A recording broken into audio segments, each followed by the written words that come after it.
안녕하세요, 선생님. 네, 박 여사님. 오늘은 어디가 불편하세요? 오늘 아침 갑자기 목에서 뭐가 뜨거운 것이 올라오더라고요. 구토가 나서 뱉어보니 진한 보라색 피가 나오더라고요. 아이고, 많이 놀라셨군요. 너무 놀래서 급하게 왔어요. 네, 그렇군요. 여사님, 아무래도 큰 병원에 가서 정밀하게 검사를 받아보시는 편이 좋을 것 같습니다. 68세는 모든 장기들이 이상을 일으킵니다. 기계도 68년 쓰면 여기저기 고장이 나는 것처럼 사람도 마찬가지입니다. 너무 걱정 마시고 일단 동국대 병원이나 일산 백병원이나 두 군데 중에 한 곳으로 얼른 다녀오셔요. 참, 따님도 미국에서 의사라고 하셨죠? 예, 우리 딸은 소아과 의사지요. 우리 며느리도 손주들 다 데리고 미국 가 있어요. 뉴저지인가 뭔가 하는 곳에 있어요. 아들놈은 여기서 축계 사업해서 돈 보내느라 힘들고 기러기 아빠라나 뭐라나 늙은 우리 집사람이 30살 넘은 아들놈 밥까지 차리느라 요즘 힘들어요. 네, 사모님이 많이 힘드시겠네요. 뉴저지가 맨하탄 건너편이라 한국 사람이 많이 산다나 봐요. 우리 딸도 거기 살아요. 네, 그렇군요. 여사님, 제가 소견서 하나 써 드릴게요. 가지고 가세요. 네, 감사합니다. 수고하세요, 선생님. 네, 조심히 가세요, 여사님. 엄마, 저예요. 미국에서 딸이 도착했습니다. 엄마 많이 힘드셨죠? 죄송해요. 이민은 괜히 가가지고 엄마를 이렇게 외롭게 하고. 아니다. 애들 장래를 봐도 그렇고 다들 미국 못 가서 안달인데 갈 수 있으면 가야지 무슨 소리냐. 내가 자식복이 없어서 애가 안 생겨. 너 하나밖에 못 낳은 것을 피부치도 없이 너 혼자 외롭게 하고 내가 더 미안하지. 엄마가 아프다는 말에 4년 만에 미국에서 온 딸과 경기도 일산에 홀로 사시는 엄마는 한동안 서로를 붙잡고 위로의 말을 주고받았습니다.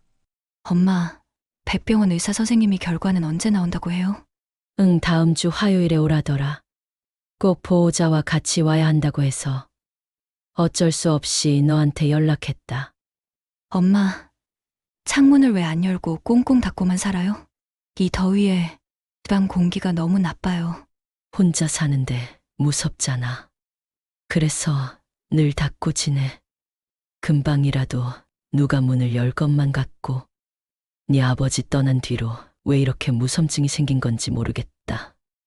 거실 창문엔 레이스 커튼이 빛에 발에 누렇게 변해 있었습니다. 커튼을 젖히자 창틀 주변에 곰팡이 자국이 보였습니다. 부엌은 좁고 오래된 구조였으며 가스레인지 옆 벽지는 기름때로 번들거렸습니다. 음식할 때 후드는 왜 안 켜? 귀찮아. 그냥 대충 먹고 대충 치우고 산다. 점점 내 몸 하나 건사하기도 힘이 드네. 경기도 일산의 오래된 아파트 단지에 박정자 씨는 혼자 살고 있었습니다. 지은 지 30년은 된 24평 아파트 1층으로 외벽은 빛이 바래고 곳곳에 균열이 있었습니다. 페인트가 벗겨진 채 현관문도 군데군데 녹이 슬었습니다. 문 앞 복도에는 오래된 화분들이 말라버린 채로 놓여 있었습니다. 집 안에 들어서면 거실 한쪽에 낡은 장식장이 자리 잡고 있었습니다. 그 위엔 오래된 가족 사진이 먼지를 뒤집어 쓴 채 놓여 있었습니다. 미국 뉴저지에 사는 딸은 소아과 의사로 일하고 있었습니다. 바쁘다는 이유로 4년 넘게 엄마를 보러 오지 못했습니다. 그런데 며칠 전 박정자 여사님은 구토가 나며 갑자기 피를 토했습니다. 아파트 상가에 위치한 가정의학과 선생님은 소견서를 써주며 일산의 대학병원을 추천해 주었고 박 여사님은 펫CT, MRI, 객담 검사 등등 2박 3일을 입원하여 여러 검사를 진행하였습니다. 환자분, 결과 보러 오실 때는 꼭 보호자와 함께 오셔야 합니다. 딸 하나 있는데 미국 살아서 못 와요, 선생님. 저 혼자 오겠습니다. 안 됩니다. 환자분, 어머니가 이렇게 아프신데 자식이 어디에 있든 와봐야 돌이죠. 네.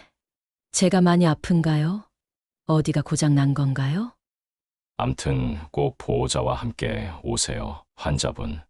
박 여사님은 순간 뭔가 불길한 예감이 들었습니다. 의사 선생님의 표정은 근엄하고 무표정했습니다. 예약된 날짜와 시간에 맞춰 박 여사님과 딸 선영 씨가 백병원 종양내과 담당 선생님을 찾아갔습니다. 아, 따님이 미국 사셔서 못 오신다더니 오셨군요. 먼 길 오시느라 수고하셨습니다. 잠시 의사가 머뭇거리더니 Your mother is stage 4 lung cancer. It has spread to the spine and cancer cells are spreading throughout the body, including the brain and hip joints. I am sorry to say this. 의사는 박 여사님이 알아들을 수 없는 영어로 딸에게 말했습니다. 순간 딸의 얼굴이 하얗게 질리며 몸도 눈동자도 움직이지 않고 순간 정적이 흘렀습니다. 선생님, 제 병명이 뭡니까? 저도 알아듣게 말씀해 주세요. 간호사, 박정자 환자분 잠시 밖에 대기석에 모셔주세요. 아니, 내가 내 병을 알아야죠. 선생님, 여기 있게 해주세요. 환자분 잠시 이쪽으로 모실게요. 선생님이 다시 부르실 거예요. 이쪽으로 오세요. 간호사가 박 여사님의 겨드랑이 사이로 자신의 팔을 넣어 일으켜 세우며 진료실 밖 대기석에 박 여사님을 앉혔습니다. 제가 미국에서 엄마와 페이스톡으로 전화를 걸어 얼굴 보며 매일 대화를 하거든요. 저도 소아과 닥터라 폐암의 전형적인 증상을 알고 있는데 기침도 가래도 없었는데 어떻게 이렇게 갑자기? 선생님 말도 안 돼요. 믿을 수 없어요. 선영은 눈물을 뚝뚝 흘리며 흐느꼈습니다. 선생님, 모든 암이 예측대로만 경과를 보이는 게 아닙니다. 좀 전에 나간 환자분도 흡연 한번 해본 적 없고 열나고 감기가 낫지 않아 내원한 환자였는데 28살 새댁이 폐암 사기 판정을 받았습니다. 암덩어리가 내원 당시 폐에 이미 6cm가 넘었는데도 별다른 통증도 없었고 병원 오기 며칠 전부터 감기 몸살 기운이 오래가 내원했는데 암세포가 온몸으로 퍼진 상태여서 기대 여명을 2년 전에 2개월로 봤는데 지금 2년째 살고 계십니다. 다만 지금은 좀 위중한 상태입니다만 증상만으로 설명되지 않는 경우도 많아서 당황스럽습니다. 어머님이 다른 증세가 있으셨어도 타국에 있는 딸이 걱정할까 말을 아끼셨을 수도 있습니다. 노인들은 수시로 아프다 보니 늙어서 아프겠거니 하시며 대수롭지 않게 여기십니다. 혼자 계시면 영양 상태와 위생 문제도 있고 주변 환경이 더 암을 가중시키기도 합니다. 객혈만 하셨다니 임상을 좀 주의 깊게 지켜봐야 할 듯합니다. 선영 씨는 멍한 상태로 중얼거렸습니다. 엄마한테도 나한테도 이런 일이 일어나는구나. 드라마에서나 보던 장면들이 내 삶에도 생기는구나. 라고 생각했습니다. 선생님, 그럼 앞으로 어떻게 해야 할까요? 환자분은 병명과 치료 방법, 예후에 대해 알 권리가 있습니다. 법적으로 의사는 환자에게 직접 설명해야 하며 원치 않을 때만 보호자에게 알릴 수 있습니다. 어머니께 말씀드리는 것이 원칙입니다. 댁으로 돌아가셔서 어머니를 좀 안정시키신 후 조심스럽게 솔직하게 말씀드리는 편이 좋을 듯합니다. 본인의 의사가 중요합니다. 항암이든 수술이든 본인의 동의 하에 해야 하기 때문에 반드시 아셔야 하고 이젠 연세가 있으시니 주변 정리도 사실 하셔야 합니다. 주변 정리까지 하라고요? 네, 섭섭하게 들릴지 모르지만 어머님의 기대 여명이 4개월에서 6개월 정도라고 봅니다. 다들 100세 시대라고 하는데 그건 오래 사는 10% 노인들이 평균 수명을 올려놨을 뿐 데이터상으로 60대부터 암 유병률이 급격하게 상승합니다. 노인들은 70대, 80대에 사망하는 경우가 대부분입니다. 암이나 뇌출혈, 뇌경색, 당뇨, 합병증, 폐렴 등으로 대부분 돌아가시죠. 그 여배우들 다 60대에 돌아가셨지 않습니까? 김자옥 씨 대장암, 김영애 씨 췌장암 다 이분들 60대에 돌아가셨습니다. 어머니는 예후가 좋지 않은 진행 상태입니다. 선영 씨의 눈에서 눈물이 멈추지 않았습니다. 딸은 사실 엄마가 주변 정리를 잘 못하고 자기 관리가 안 돼서 폐암이 생겼을 거라는 생각을 하고 있습니다. 엄마의 집 현관문에 들어서자마자 답답한 공기와 쾌쾌한 냄새가 밀려 나왔습니다. 엄마, 창문을 왜 안 여세요? 방 공기가 이렇게 탁하면 당연히 폐 건강에 좋지 않아요. 혼자 사는데 무섭잖아. 그래서 늘 닫고 지내. 금방이라도 누가 들어올 것만 같아. 거실 창문엔 레이스 커튼이 빛에 발에 누렇게 변해 있었습니다. 커튼을 젖히자 창틀 주변에 곰팡이 자국이 보였습니다. 부엌은 좁고 오래된 구조였으며 가스레인지 옆 벽지는 기름때로 번들거렸습니다. 음식할 때 후드는 왜 안 켜? 귀찮아. 그냥 대충 먹고 대충 산다. 부엌 한쪽에는 장아찌와 젓갈병들이 겹겹이 쌓여 있었습니다. 김치찌개, 생선, 젓갈 냄새가 집 전체에 스며 있었습니다. 그 냄새를 없애기 위해 엄마는 분홍색 플라스틱 방향제를 두었습니다. 엄마, 이거 몸에 안 좋아. 왜 이렇게 뿌려? 그냥 좋은 냄새 나잖아. 방향제와 음식 냄새가 섞여 이상한 냄새와 탁한 공기가 집안 가득했습니다. 딸은 침실로 들어갔습니다. 침대 위 베개 커버는 누렇게 변했고 속은 이미 변색돼 있었습니다. 엄마, 이거 몇 년 썼어? 글쎄 10년 넘었지 아마. 베개에서 쾌쾌한 곰팡이 냄새가 났고 섬유 사이로 먼지가 일어났습니다. 침대 매트리스는 가운데가 꺼져 스프링 소리가 삐걱거렸습니다. 이건 완전 버려야 돼요. 엄마, 이렇게 자면 병나? 에이, 그냥 조금 불편한 거야. 벽 쪽 옷장 문은 휘어져 있었고 손잡이는 덜렁거렸습니다. 옷장 안에는 오래된 옷들이 나프탈렌 방습제 냄새를 풍기고 있었습니다. 창문 옆 벽지는 변색돼 있었고 군데군데 곰팡이가 번져 있었습니다. 딸은 더는 참지 못하고 엄마를 바라봤습니다. 엄마, 이렇게 살면 안 돼. 내가 다 바꿔줄게. 괜찮아. 이 나이에 뭘 바꿔. 아니야, 엄마. 아직 늦지 않았어. 딸은 창문을 열어 오래된 공기를 내보냈습니다. 방향제를 치우고 라벤더 오일을 뒀습니다. 낡은 베개를 버리고 새 항균 베개로 바꿨습니다. 침대 매트리스도 교체했습니다. 엄마의 척추를 지지할 수 있는 것으로 와, 이렇게 편한 건 처음이네. 허리가 푹신하면서도 지지되니까 전혀 아프질 않네. 엄마는 눈을 감으며 미소를 지었습니다. 딸은 엄마 옆에 앉아 작게 말했습니다. 엄마, 미안해. 더 자주 올 걸 그랬어. 너도 바빴잖아. 괜찮아. 이 작은 변화가 병을 낫게 하진 못합니다. 하지만 남은 시간을 훨씬 편하게 만들 수 있습니다. 엄마는 새 침대에 누워 한참을 눈을 감았습니다. 딸아, 이렇게 사는 게 진짜 사는 거구나. 응, 엄마, 이제 몸 좀 챙겨. 건강은 사소한 습관에서 무너집니다. 그리고 사소한 변화로 다시 세워질 수 있습니다. 당신의 침실은 회복의 공간입니까? 아니면 병을 키우는 공간입니까?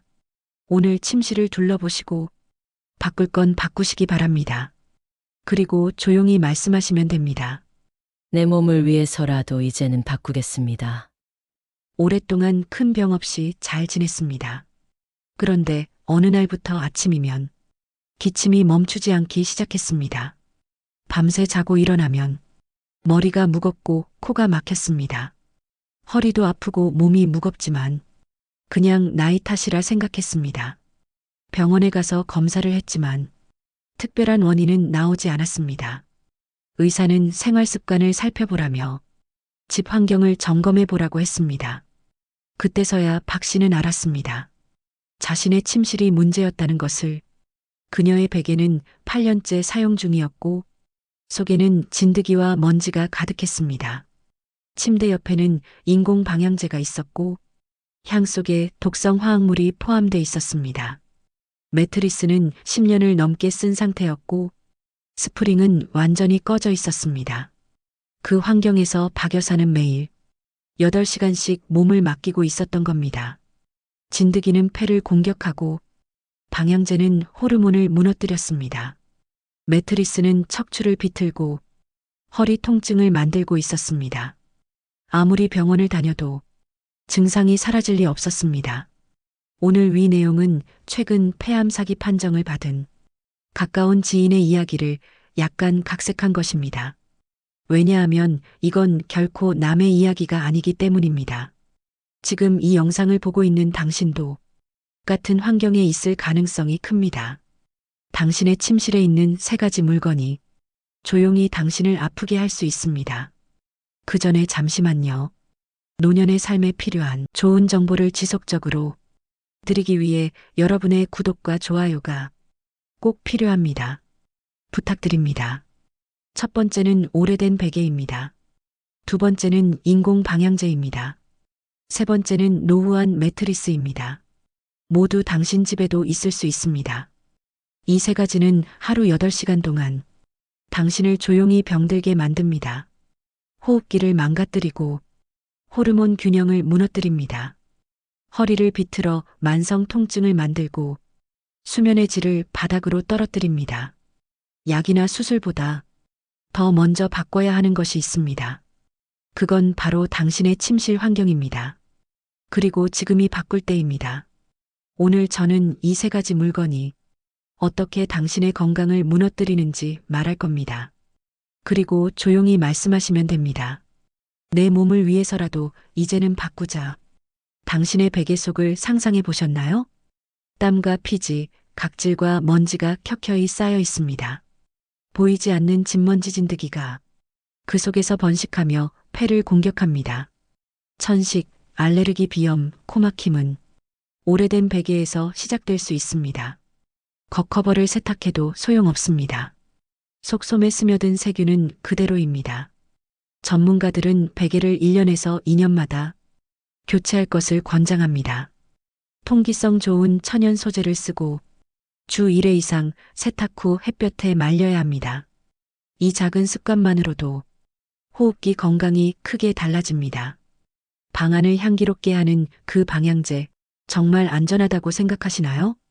대부분의 방향제에는 휘발성 유기화합물이 포함되어 있습니다. 이 물질은 폐와 심장을 자극하고 두통, 현기증을 유발합니다.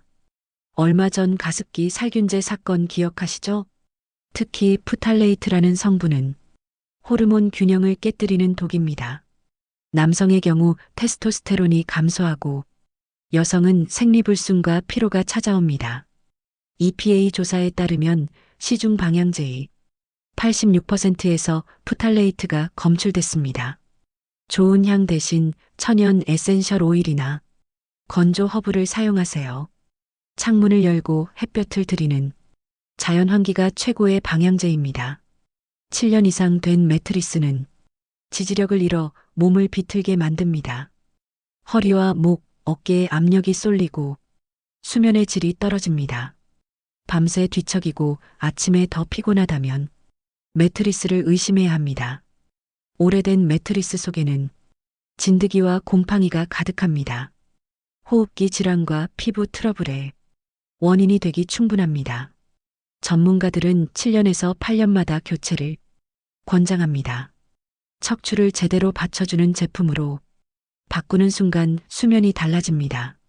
이 3가지, 베개, 방향제, 매트리스, 겉으로 멀쩡해 보여도 안은 썩어 있습니다. 당신이 매일 쉬는 공간이 당신을 조용히 병들게 하고 있었습니다. 약과 병원비를 줄이는 첫걸음은 바로 침실을 정비하는 일입니다. 베개는 1년에서 2년마다 교체하고 방향제는 천연 제품으로 바꾸세요. 매트리스는 7년마다 교체하며 몸을 회복시키는 공간을 만드세요. 지금 바로 결심한다면 내일 아침이 달라질 수 있습니다. 그리고 조용히 말씀하시면 됩니다. 내 몸을 위해서라도 이제는 바꾸자. 물론 100% 집안환경 탓만은 아니겠지만 폐 건강이 망가지고 암세포를 이겨낼 힘이 없는 68세 노화가 시작된 박정자 여사님의 삶을 무너뜨리고 외동딸이자 의사지만 미국에 두고 온 자신의 어린 딸과 남편을 두고 엄마의 마지막을 지킬 수도 없고 참 잔인한 현실이 이 모녀 앞에 놓여 있습니다. 가장 현명한 부모는 자신의 삶을 마지막까지 자식에게 의탁하지 않고 건강하게 살아내야 하는 것인지도 모르겠습니다. 앞으로 이 모녀는 어떻게 해야 할까요? 여러분은 어떤 조언을 이 모녀에게 주실 수 있을까요? 댓글로 좋은 의견 주세요. 구독자님, 감사합니다.